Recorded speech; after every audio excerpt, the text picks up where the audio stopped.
Ngiphinde futhi-ke bazalwane ngibingelele kwelihle igama lomfowethu wethu uJesu Kristu waseNazaretha. Siyabonga kakhulu, siyaqhubeka ne-series yethu. Sizobheka manje upart 4. Sikhuluma ngama-benefits of the kingdom of heaven. Imivuzo embusweni wezulu. Akusikhona ukuthi sidela konke kuphele kanjalo.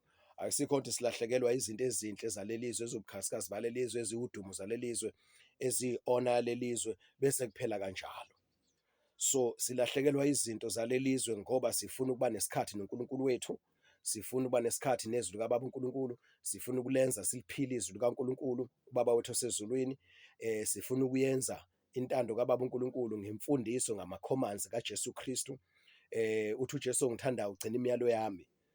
So-ke sifuna ukuyigcina imiyalo kaJesu, bese uJesu esimbulela ama-ministries ethu. I-ministry ngesizulu inkonzo. Inkonzo esetshenzwa ngesiphiwo. uNkulunkulu kuphi isiphiwo sikamoya, a gift of the Holy Spirit.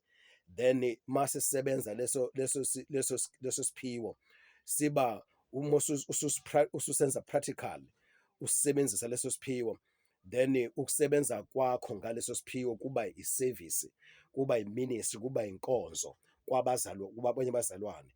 Then uNkulunkulu asiza abantu bakhe ngento ayibeke kuwe, asiza abantu bakhe uNkulunkulu ngayo, ngoba wena uyihlukanisela uNkulunkulu ophilayo, usembusweni kaNkulunkulu, uphethwe embusweni wezulu. So-ke ikhona kuhlakanipha-ke lokho-ke. Now uma ngabe wenza njalo kunomvuzo ngoba uyasebenza. God will reward you. uNkulunkulu uza kukuvuza. Ngamanye amazwi, uNkulunkulu will pay you.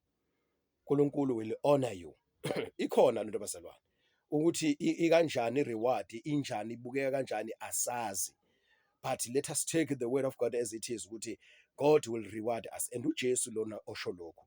Sike safunda kwenye ivideo, sifunda ngithi ubani, ngisazi noma uJohn 10:13 bazalwane ningixolele, la ethi khona uJesu mina noBaba simunye. I and the Father are one. So uJesu lokho akushoyo usho into eshiwo uBaba, usho into esenhlizweni kaBaba.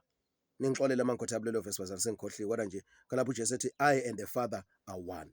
So ngicela ukuthi-ke sibuke manje enye-ke i-benefit yombuso kaNkulunkulu. Lena esibuya kuyona ku-part 3 ibizwa ukuthi ama-rewards, imivuzo. Then-ke la sizofunda khona manje uMatthew chapter 10 uverse 40 to 41. Matthew chapter 10 verse 40 to 41. There are treasures, amagugu esibekele wona ezulwini. Enye benefit leyo. Khona i-benefit yomvuzo. Yabona labantu amakuthiwa ama-gospel artist or music artist, even nama-soccer artist, nasegabeni nje ezahlukene zempilo.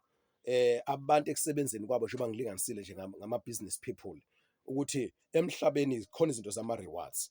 So uthi umuntu eperforma uyazi ukuthi mangiperforme kahle, ngadla umhlanganiso, amajaji abesethi hayi lona ufanele ukuthi i-reward inikezwe yena ngoba usebenzile. Lelizwe linawo ama-rewards. Lo muntu mayecula uculela ukuthi amejwe ngabantu ngendlela abona bezwe ngayo, bese bemnikeza umvuzo. Umhlaba lo yizwe lelo. But bazalwane, uma indlela esisebenza ngayo, sisebenza siholwa umoya ongcwele embusweni kaNkulunkulu. uNkulunkulu usibhekile. Umoya ongcwele uyena osiholayo, uNkulunkulu usibhekile, inkosi uJesu isibhekile ngoba ihlala kithi ngomoya ongcwele inkosi uJesu. So ngesikhathi esifaneleyo embusweni wezulu siyofike siqheliswe one ama-rewards njengoba ngishilo kwenye video. Manje sizokhuluma ngokuthi kunamalokhuzana bazalwane, kunama-treasures, ingcebo. So-ke uMatthew chapter 10 verse 40. Onamukela nina uyangamukela mina, ongamukela mina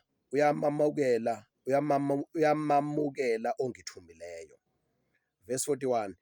Owamukela umprofeti ngegama lomprofeti uyakuzuza umvuzo, reward.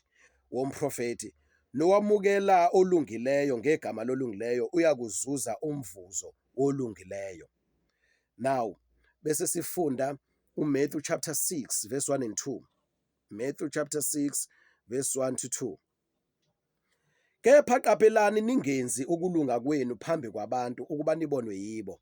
Funa ningabi nawo umvuzo uYihlo osezulwini. Ngakho ke nxa wabela isipho ungakhalisi icilongo phambi kwabantu njengalokhu kwenza abezizwe emasinagogeni nasemigwaqeni ukuba badunyiswe ngabantu.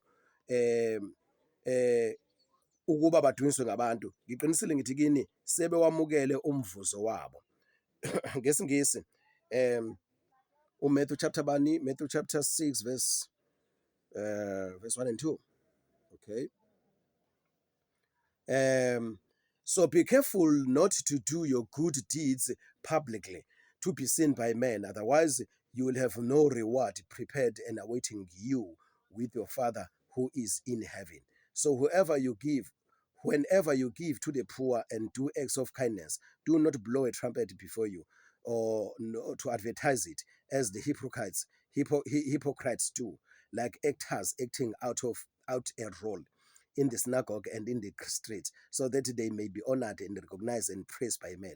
I assure you and most solemnly say to you, they already have their reward in full. Sebewamukele ngokupheleleyo ngokugcwele ini umvuzo wabo. So kunama-treasures bazalwane, kunemcebo silindele kuphi ezulwini. La inkosi uJesu uthi-ke iyasixwayisa ukuthi singalahlekelwa umvuzo wethu ngokuthi simemezele ukuthi senze imisebenzi emihle kwabanye abantu ngoba sifuna ukunconywa nokuthandwa nokubukwa ngabantu. Njengoba abantu benza njena, ma umuntu enza into uyaphosta kwi-media, ubiza abantu be-media, uyasho ukuthi ngenza ukuthi senginikele abantu abangaka. That is not good bazalwane. Uyalahlekelwa-ke wena ezulwini, embusweni wezulu. So-ke bengithi angidlule kulokho bazalwane egameni lenkosi yethu Jesu, ukuthi enye ibenefit le yombuso kaNkulunkulu, uJesu uthi umvuzo wakho mkhulu kuphi ezulwini. Uma ufunda verse 3, kepha wena nxa wabela isipho, isandla sakho sokhohlo masingakwazi esikwenzayo esekunene, ukuze isipho sakho sibe sekusithekeni, noYihlo obona ekusithekeni uyakukuvuza. Verse 4, so that your charitable acts will be done in secret, and your Father who sees what is done in secret will reward you. uNkulunkulu uza kukuvuza. That is benefit number bani? Number 4. Egameni lenkosi yethu Jesu. Ngiyabonga kakhulu ke bazalwane. Asihlangane kwenye ibenefit egameni kaJesu. Amen.